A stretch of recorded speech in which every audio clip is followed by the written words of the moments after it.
Okay guys, today we are continuing our unit on World War I, and the topic of the day is the Schlieffen Plan. Now the Schlieffen Plan was a military tactic designed by Count Alfred von Schlieffen from Germany. He was a German man. It was a German offensive. So it was a German military tactic. Now, the goal of the tactic, as you can see in this image here, was to use Germany's modern railway that they had designed to transport troops through Belgium and invade France at such a rapid rate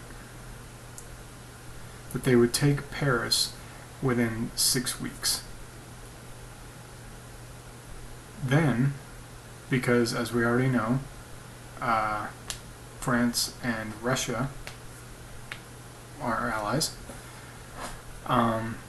they would be able to transport their troops back, all the way back through Belgium, back through Germany, and land at the Eastern Front where Germany meets Russia.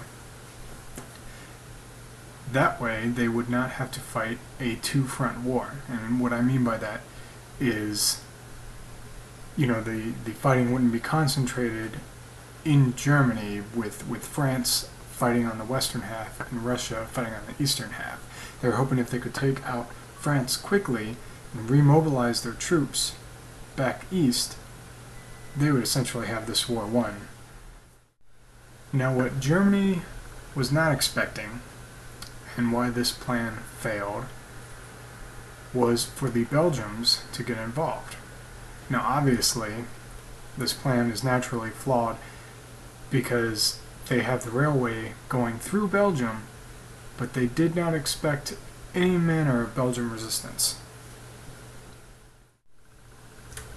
Alright guys, so now we're going to watch I think it's 4 or 5 minute video, and it'll give us a little more insight on why the plan failed, and then we'll talk a little bit more, and then we're gonna break up into groups and do some work.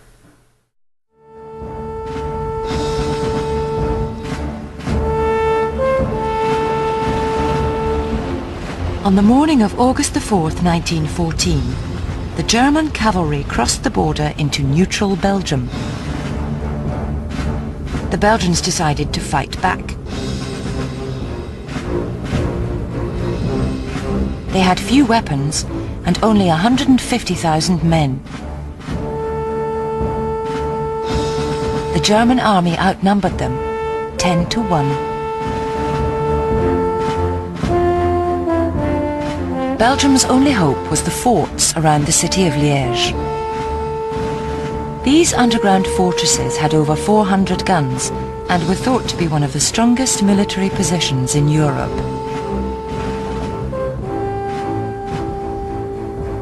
But the Germans had planned for the forts and brought out a secret weapon.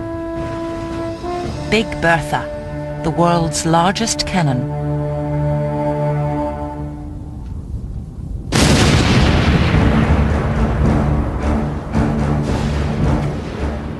The enormous shells smashed through the forts.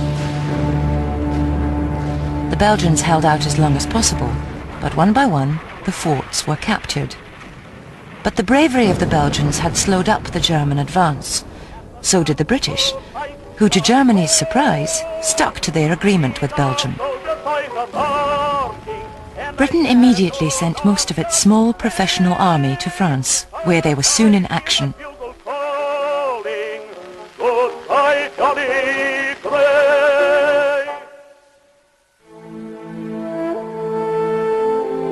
In the east, the Schlieffen Plan was already failing. The Russian army had mobilized quickly and crossed the border. Thousands of Germans were forced to leave their homes. The Kaiser sent more troops and 2 of his most experienced generals to face the Russians. The Russians outnumbered the Germans 4 to 1, but they had poor leaders and little training and equipment. Some soldiers didn't even have a rifle.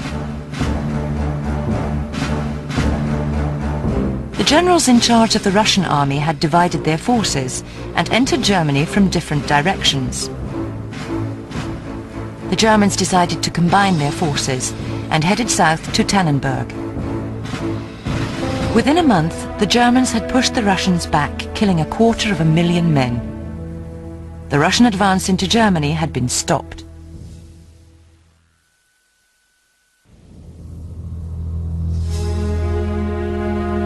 In France, things weren't going so well for the Germans. The German attack was slowing down as they ran out of supplies. Instead of surrounding Paris, as originally planned, they moved east towards the Marne. The French army could now attack, and every available French soldier was rushed to the front. The soldiers were going to the Battle of the Marne.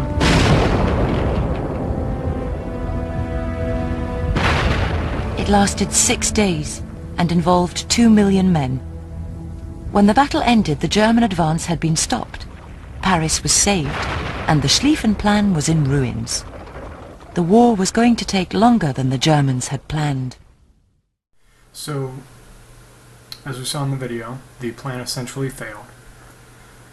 And now Germany had a lot more on its hands than they initially anticipated, because Belgium was also allied with England.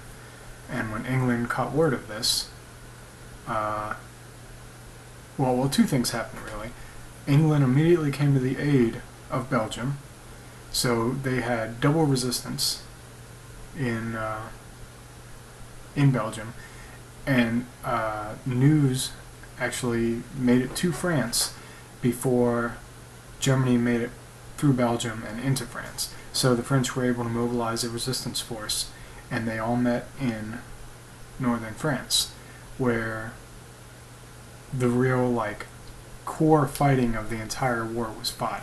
I mean, that's where a lot of the major, huge battles went down, and we'll talk about those. In fact, one of your assignments has to do with the result of the clashing of Germany and France along that line. Okay, now I want us to break up into groups, and we're going to do some group work or independent, depending on how you're feeling today. I have two options for you. I've got a few maps of France, and we can look up the Western Front, and that's what resulted from France meeting Germany when the Schlieffen Plan failed. And we can trace a line, and I'm going to be definitely looking for accuracy here. I want an accurate line traced all along the Western Front. And I also want you to tell me the names of all the towns that the line intersects. And I think the amount will surprise you. If you don't feel like working in groups, that's okay. I have an alternate essay for you. I'd like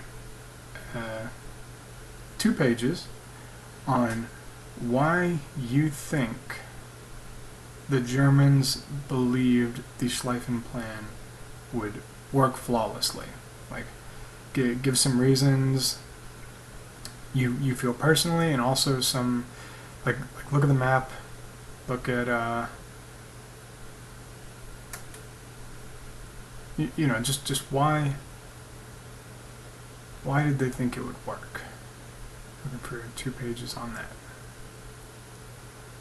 And these will be due. We certainly won't finish the maps today. We'll probably work on them for a majority in class tomorrow, and that should also give you plenty of time to write the essay as well.